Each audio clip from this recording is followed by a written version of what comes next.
Marty Brierly, and I'm here to support Jodi's race in honor of my mother, Marion. My sister and I are involved because our mother passed away from ovarian cancer almost 4 years ago. Initially, she was diagnosed with a urinary tract infection, or a UTI, bladder infection, and was put on antibiotics for that several times.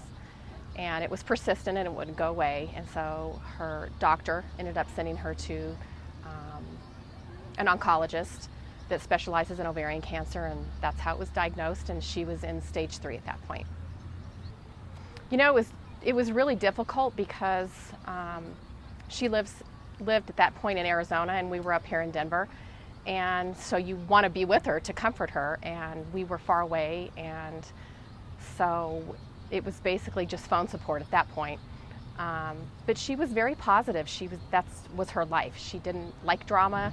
She was very positive and energetic and fun, and really thought that she could fight this. And so we supported her in that, and just told her to persevere and get through it. And she did 2 rounds of chemotherapy and a round of radiation.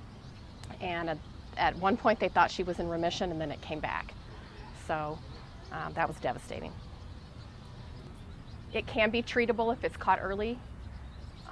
Unfortunately, there's not much you can do to prevent it, but if it's caught early and you do your due diligence with seeing your doctor and checkups, hopefully it's a battle that you can win.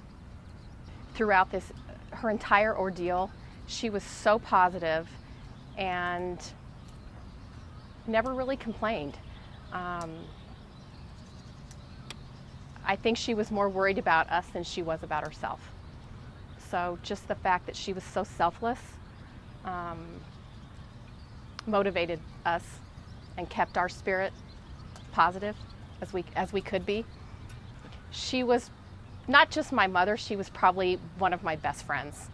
And I already have a built-in best friend with my sister, so to have another person that was actually from my family as my best friend, I felt pretty special and pretty lucky.